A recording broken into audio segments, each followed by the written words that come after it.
We're going to talk about graphing rational functions, which can be a downright pain in the asymptote if you're not careful, but we're going to simplify things and make it a little easier for you. First of all, what is a rational function? It's a function f of x that's defined by a polynomial in the numerator, let's call it n of x for the numerator, over another polynomial in the denominator, d of x. And the parent function of this is f of x equals 1 over x, which has a graph that looks just something about like that. It's real important to get the shape here because then you see the asymptotes there and there at x equals 0 and y equals 0.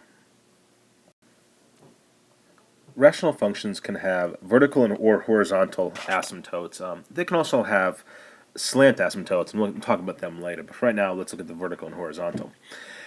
The line x equals a, so x equals, remember, is a vertical line, is a vertical asymptote of f of x if and only if f of x approaches infinity or negative infinity as x approaches a from the left or right. So in the graph of, let's look at the graph of f of x equals 1 over x to see what this looks like.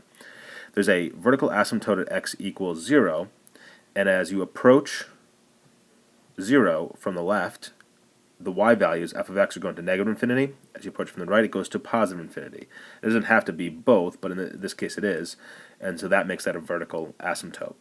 And y equals b, the horizontal line, is the horizontal asymptote of f of x if and only if f of x approaches b as x approaches infinity or negative infinity. So as my x's get really small, approaching negative infinity, or really large, approaching positive infinity, that gives me a horizontal asymptote.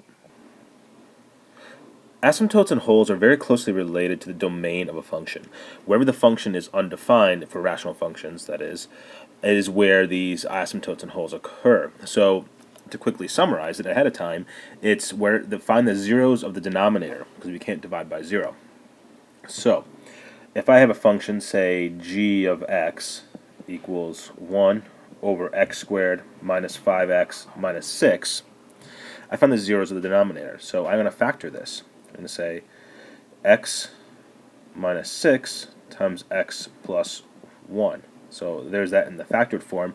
And then we can clearly see that I have a problem when x equals 6 and another one when x equals negative 1.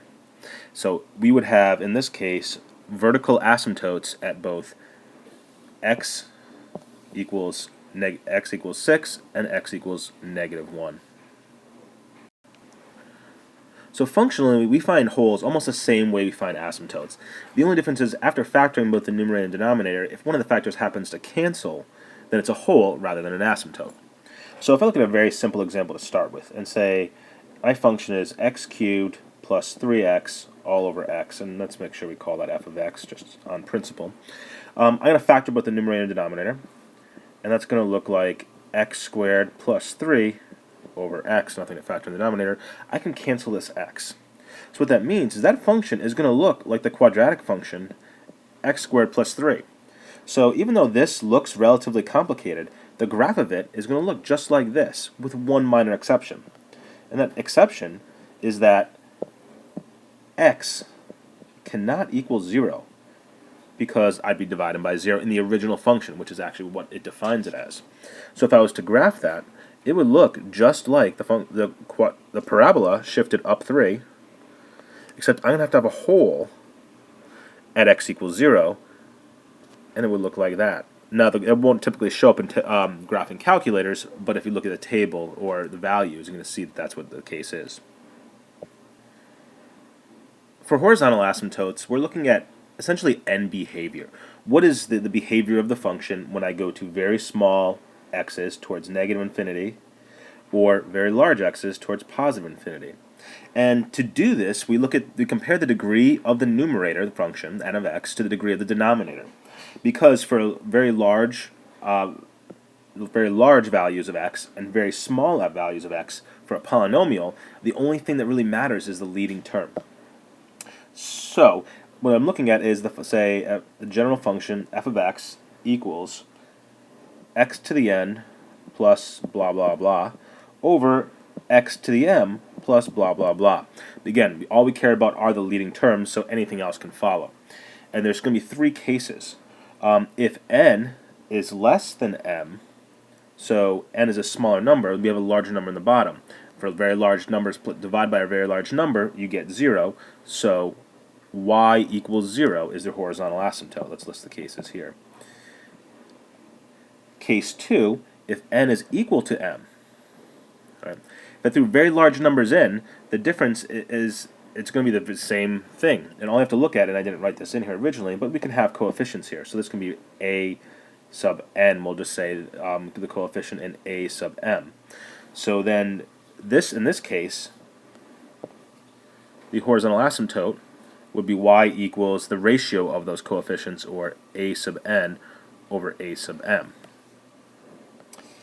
If n is larger than m, we have no horizontal asymptote. Because if I plug large numbers in there, the numerator is going to increase faster than the denominator, and the function, therefore, will simply increase without bound. So if we're going to graph these, we're going to want some points. And some important points are the intercepts.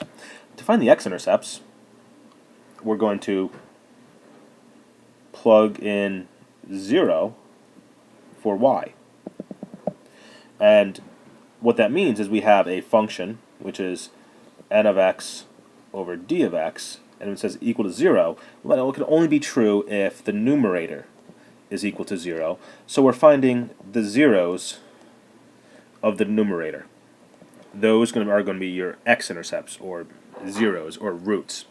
For the y-intercepts, well, they're relatively straightforward. Simply plug in 0 for x and simplify. To continue graphing, we're going to ask to plot some points. And in general, we'll have some things given. All right, so say we find a vertical asymptote, we find a horizontal asymptote. Then say we found the y-intercept there, and say the x-intercept here. We know the general shape, but we want a little bit more. So we're going to suggest finding at least 3 points on both sides of the asymptotes, both parts of this rational function. So we plug numbers in and get, say, at least 2 more on this side, and let's try to get 2 more over here. And what we do is simply plug in x values, find the y, and that will give us our nice shape, so we can actually define it a little better. So if I'm going to graph this function f of x here, the first thing I'm going to do is factor it and see what that becomes. So let's factor out the x in the numerator, and I get x times x plus 3. In the denominator, I have x plus 3 times x minus 2. And we should note I can cancel out the x plus 3's. I can't forget about them, but I can't cancel them out, which means this function simplifies to the x over x minus 2. So we can stop here and start summarizing a few things already. That I must have a hole, since that cancel out, at x equals negative 3. And that's not quite good enough. We want to actually find where that point would be located. So if I plug negative 3 now into, I can't plug it into this original function because I'd be dividing by 0 here. So I can actually plug it in this simplified function. So it cancels out, this is what it sort of should be.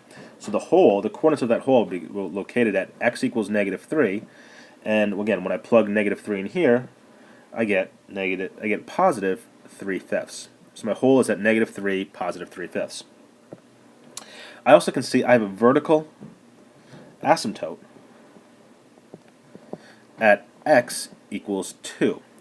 So I can start adding things to the graph.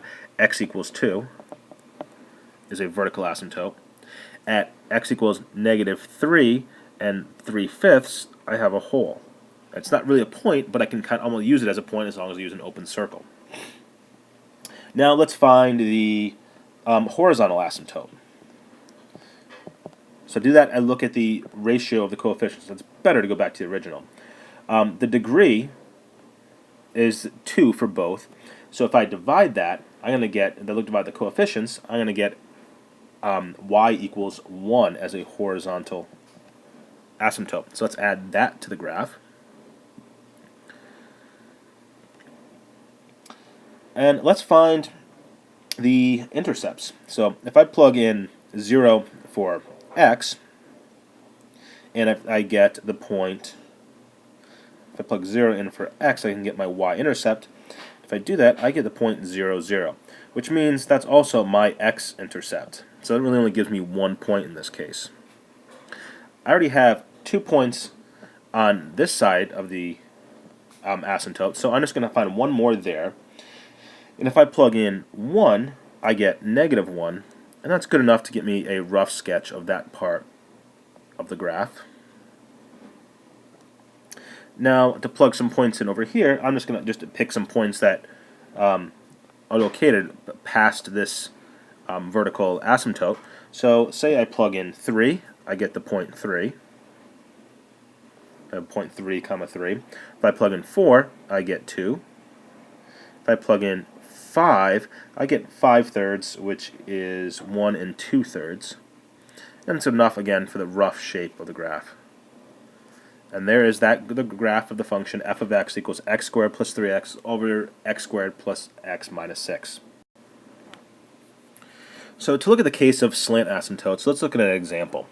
First thing I'm going to note is that the degree of the numerator is larger than the degree of the denominator, meaning I don't have a horizontal asymptote. It's not possible. So if I just concentrate on those two terms, and I say if I divide them, I get, well, y equals x.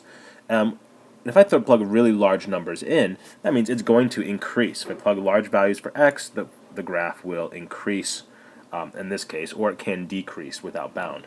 So we don't have an asymptote in the traditional sense, but we can have slant asymptotes as long as the numerator degree is 1 more than the degree of the denominator.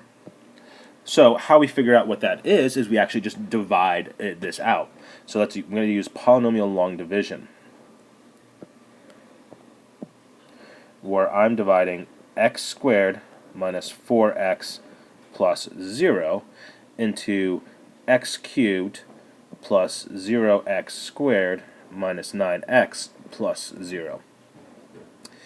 And the first step, I get 1x, x cubed, times minus 4x squared plus 0x. Remember, we change the signs and add. Those should cancel out. I have 4x squared minus 9x, and now I can bring the 0 down, plus 0.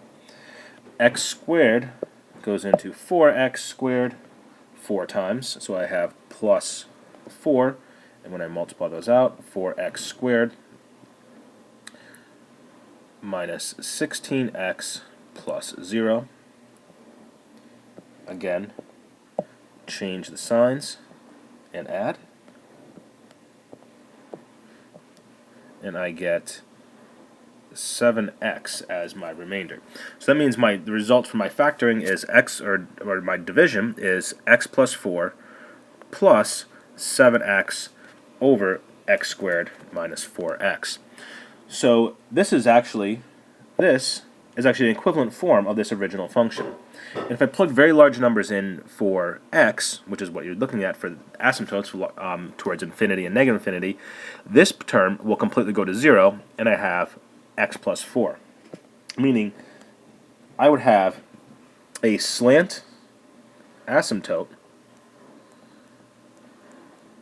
that would look like y equals x plus 4.